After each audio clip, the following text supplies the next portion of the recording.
Allez, allons-y, Patrice. C'est mercredi, donc jour de parution du Canard enchaîné. On va avoir quelques dessins. Vous savez que la coalition internationale anti-Daesh que François Hollande appelle de ses voeux est morte, née, mais ça ne décourage pas le président de la République. Regardez, non, c'est pas celui-là, tant pis, c'est pas grave. Bon, ça c'est un autre dessin. Ça concernait la police, on va le remettre, hein, je vais vous le commenter. Passez-nous vite les nouveaux flingues, on part sur une intervention. Alors, là... alors, je reviens, on va prendre le deuxième dessin, celui qui concerne... Alors ça, c'était le premier. Alors, c'est un gag, c'est bien, moi j'aime bien ça. Alors, voilà. On ne touche plus à rien. On arrête d'appuyer sur les boutons. Bougez plus. Ils sont tous drôles. Hein. Bougez plus. Regardez, enfin, là c'est un peu éventé quand même. Non, mais regardez. Il paraît que dans son pays, c'est le roi de la synthèse. Ce sont les observateurs qui voient François Hollande faire son tour du monde. Bon. Pour essayer de vendre une coalition anti-Daesh. Alors, je vous laisse la main en quelque sorte. Mettez-moi le banc-titre et je vous dirai de quoi il s'agit. Ça, c'est un autre dessin du Canard enchaîné. Passe-nous vite. Ne touchez plus, c'est bon. Passez-nous vite les nouveaux flingues. On part sur une intervention. Ils ne sont pas arrivés. Par contre, j'ai les nouveaux ordinateurs. Dessin de Lefred Touron. Ah bon. Voilà. Je ne sais pas ce que vous avez d'autre en stock. N'hésitez pas. Là, ça va, là? Ah oui, alors il y a l'enquête de la police aussi. Regardez, William, vous avez les enfants, vous ne devez négliger aucune piste. Alors là, on a une Seat, là, on a une Polo, il y en a un qui dit toujours le groupe Volkswagen. Ah ben, cette blague, je la comprends. Vous l'avez compris? Les deux précédentes, moyens. C'était limite. Bien, hein, je sais pas, vous êtes sur moi, celle-là, je la comprends. Bon, je vous renvoie donc à la lecture du Canard enchaîné. Oui, c'est mieux. C'est en vente libre dans tous les kiosques. Bon, alors attention, il va reprendre maintenant son texte. Allô, allô, tout le monde est bien serré? Ok, allez-y. Je vous propose de parler de la catastrophe terroriste, la catastrophe diplomatique, la catastrophe sécuritaire, et maintenant on a la catastrophe culturelle.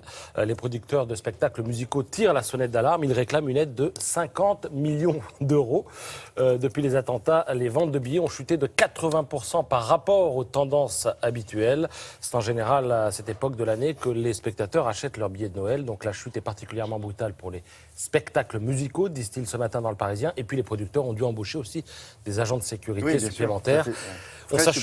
On s'achemine même vers l'instauration de billets nominatifs. C'est-à-dire que ça se fait déjà dans les stades. Et demain, vous irez au théâtre, mais s'il n'y a pas marqué William Lémergie sur le billet, ben, vous ne pourrez pas rentrer dans le théâtre, tout simplement. William peut-être, mais nous, je ne sais pas. Ouais. Et les meupettes...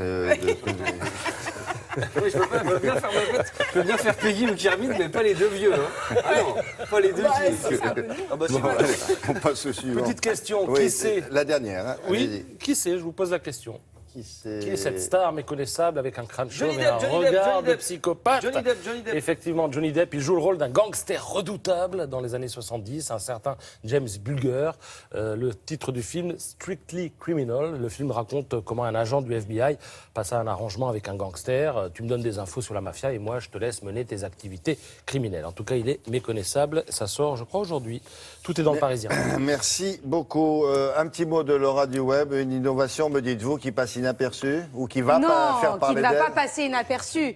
Une innovation française, William. Même si le nom est un peu franglais, ça s'appelle Agricool. Ces deux jeunes personnes ont créé des conteneurs où ils vont faire pousser, là pour l'instant c'est des fraises, mais partout dans les villes de France. Donc il n'y aura plus de problème d'approvisionnement. Et si vous voulez aussi, vous, devenir ce qu'ils appellent un cultivator, eh bien c'est possible en allant sur le site. On pouvait déguster du miel sur des toits de l'Opéra de Paris, de la vigne de Montmartre. Maintenant, on va pouvoir déguster des fraises parisiennes. On peut même les réserver sur le site. Il les fait pousser dans le camion? Dans le camion. Tout est très bio et écolo. Ah ouais, donc le camion arrive chez vous, il vous livre. Voilà, et je pense qu'il pourrait venir un matin ici pour qu'on goûte ces fraises. Mais le camion, il fonctionne au diesel? Non, il fonctionne, tout est... Alors, j'ai pas tous les détails, je vous apporterai ça. Non, pas du tout, mais la tout fraise est au très gazole, écolo.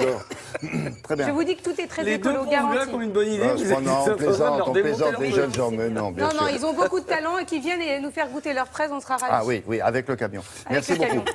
On continue avec la musique et Alex Jaffray qui a rencontré. Alors là aussi, c'est un quiz.